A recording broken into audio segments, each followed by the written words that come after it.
नमस्कार दोस्तों, मेरा नाम है मनोज और स्वागत करता हूँ आपका सिटी एक्सप्लेन में। दोस्तों आज बात करने वाले हैं एक ऐसे प्रतापी राजा के बारे में जिन्होंने कभी अपने जीवन में हार नहीं मानी, जिन्होंने अपने जीते जी अपने राज्य को मुगलों के हवाले नहीं होने दिया। बात करने वाले हैं महाराणा प्रताप की। यह वही महाराणा प्रताप है जिन्होंने बहलोल खान को घोड़े सहित काट दिया था, जिन्होंने कभी भी अकबर की अधीनता को स्वीकार नहीं किया था। हल्दी घाटी का युद्ध हुआ जिसमें 80,000 सैनिकों की सेना थी अकबर की और सिर्फ 20,000 सैनिकों की सेना थी महाराणा प्रताप की। अकबर की सेना में दम था और महाराणा प्रताप के सीने में दम था।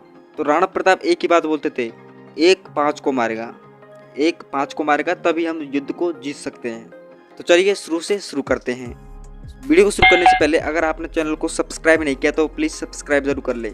महाराणा प्रताप का जन्म 9 मई 1540 में कुंभलगढ़ में हुआ। इनके पिता उदय सिंह और माता जयवंताबाई थी।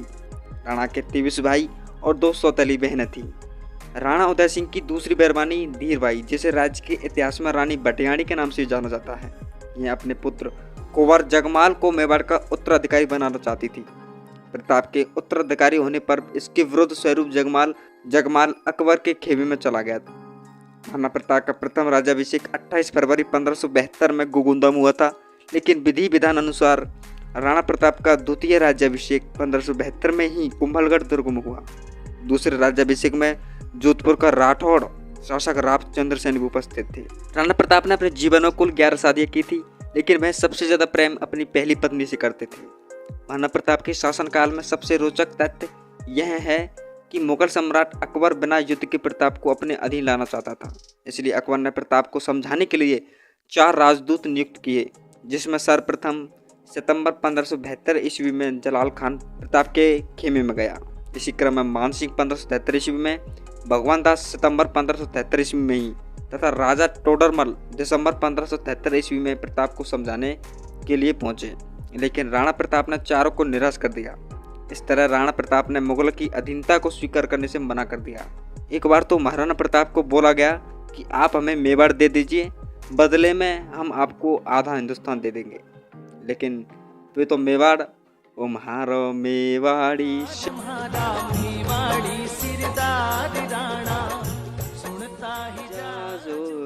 कितनी अच्छी लोकगीत है। बात आती है कि अकबर मेवाड़ के बदले आधा हिंदुस्तान देने को तैयार हो गया।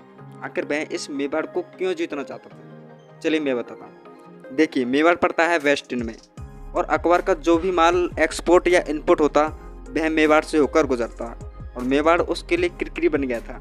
इसलिए वह इसको जीतना चाहता था, लेकिन वह नहीं हुआ, जिसके परिणाम स्वरूप हल्दी घाटी का ऐतिहासिक युद्ध हुआ। यह युद्ध 18 जून 1576 ईस्वी में मेवाड़ तथा मुगलों के मध्य हुआ था। इस युद्ध में मेवाड़ की सेना का नेतृत्व महाराणा प्रताप ने किया। भील सेना के सरदार पांडरवा के ठाकुर राणा पूंजी सोलंकी थे। इस युद्ध में महाराणा प्रताप की तरफ से लड़ने वाले एकमात्र मुस्लिम सरदार थे, जिनका नाम था हाकिम खान सूरी। महाराणा प्रताप ने लगभग 3000 घुड़सवारों और 400 भील धनुर्धारियों के बल को मैदान में उतारा। मुगलों का नेतृत्व आमेर के राजा मानसिंह ने किया था, जिन्होंने लगभग 5 से 10,000 लोगों की सेना की कमान संभाली थी।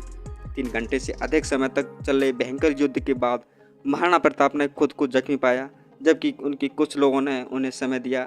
वे पहाड़ियों से भागने में सफल रहे और एक दिन और लड़ने के लिए जीवित रहे। मेवाड़ के हताहतों की संख्या लगभग 1600 पुरुषों की थी।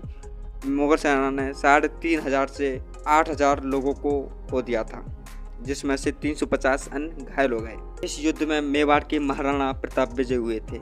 जैसे ही साम्राज्य का ध्यान कहीं और स्थानांतरित हुआ, प्रताप और उनकी सेना बाहर आ गई और अपने प्रभुत्व के पश्चिम क्षेत्र को हटा लिया। यह युद्ध तो केवल एक दिन चला, परंतु इसमें 17,000 लोग मारे गए। इस युद्ध में महाराणा प्रताप के 2 ऐसे साथी जिन्होंने अपने प्राण गंवा दिए। पहला उनका घोड़ा चेतक, जिसका एक पैर कटने के बाद भी घायल प्रताप को अपनी पीठ पर बैठाकर 22 फीट के नाले को पार किया और अपने प्राण वहीं दे दिए। चेतक के इस बलिदान के लिए प्रताप ने वहाँ उसकी एक मूर्ति भी स्थापित की हुई है। दूसरा है उनका हाथी रामप्रसाद। देखिए, रामप्रसाद युद्ध स्थल में नहीं मारा, बल्कि उसको अकबर ने कैद कर लिया और कारावास में डाल दिया। रामप्रसाद हाथी ने अकबर का कुछ भी खाया न पिया और 18 दिन के बाद उसकी मौत हो गई। इसके बाद अकबर ने अपना पूरा ध्यान मेवाड़ से हटा लिया और ईस्ट वेस्ट में अपना अस्तित्व जमा रहे थे। इधर महाराणा प्रताप एक दिन शिकार करने जंगल में गए और शेर का शिकार करते समय धनुष की कमान टूटकर उनके सीने में लग गई और एक घाव हो गया। धीरे धीरे वह घाव बढ़ता गया और अंत में महाराणा प्रताप की मृत्यु। महाराणा प्रताप की मृत्यु की खबर जब अकबर ने सुनी तो वह बहुत ही रोया था। देखिए, अकबर ही एक ऐसा राजा था जो अपने दुश्मन की मृत्यु पर रोया था। दोस्तों, आपको ये वीडियो कैसी लगी कमेंट बॉक्स में ज़रूर बताएं और ऐसी वीडियोज़ के लिए हमारे चैनल को सब्सक्राइब करें। जय हिंद, जय प्रताप, धन्यवाद।